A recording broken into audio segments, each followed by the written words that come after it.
पिंपरी चिंचवडकरांनो. आणि सध्याला पिंपरी चिंचवड महानगरपालिकेने एक पर्यावरण सद्यस्थिती अहवाल म्हणजे एन्व्हायरमेंट स्टेटस रिपोर्ट पब्लिश केला आहे. आणि त्याच्यामध्ये मी आता आहे, आपण म्हणू शकतो, अकोर्डीच्या STP प्लॅन्टच्या जवळ. पाठीमागे आपण ह्याला एकदा व्हिजिट दिली होती आणि त्यावेळेस अधिकाऱ्याने आपल्याला पहिल्यांदा बसवून ठेवलं, STP प्लॅन्ट व्यवस्थित कार्यान्वित केला आणि मग आपल्याला याच स्पॉटवरनं, पलीकडच्या स्पॉटवरनं आपण त्या पाण्याचं सॅम्पल्स देखील लोकांना दाखवलं किती शुद्ध आहे. पण ही एक रँडम चेक आहे. आता ह्या पाण्याचा फक्त कलर बघा.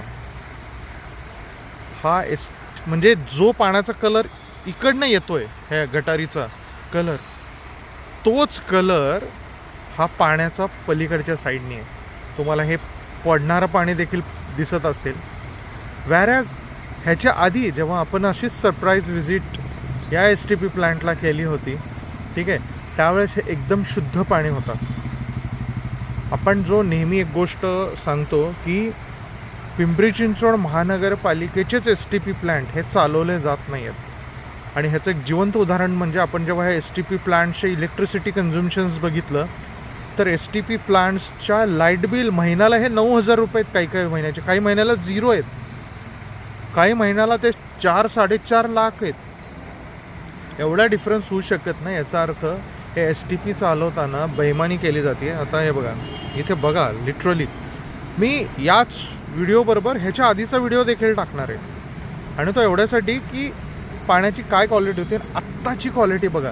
आणि मुद्दामून आम्ही पलीकडनं आलेलो, पावसाळ्यामध्ये जाणं शक्य नाही, पण हे या अकोडीचं जो काही हा STP आहे, ठीक आहे, त्या STPचं आउटलेट इथं आणून सोडलं आहे त्यांनी. आणि इथे बघा ही काय परिस्थिती आहे. हे सगळं गढूळ पाणी ह्याच्यामध्ये आणून सोडलं आहे. हां, त्याचबरोबर त्या व्हिडिओमध्ये तुम्हाला इकडनं देखील दिसत असेल, थोडंसं इकडे करतो, हे बघा, हे सगळं हे चेंबर्स इथं फुटलेलं दिसतं आहे. हे बघा, इकडनं हे अनट्रीटेड सगळं सिवेज चाललं आहे. आणि हे सगळं चाललं आहे माझ्या पवना माईला. हे 2 पाईप्स दिसतात आहेत, दाखवतो एक मिनटं. हे बघा, हे 2 पाईप दिसतात आहेत, हा पहिला आणि हा दुसरा.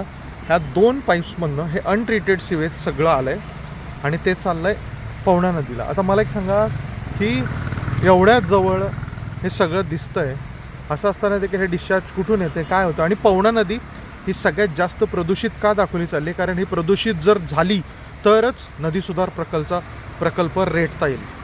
धन्यवाद.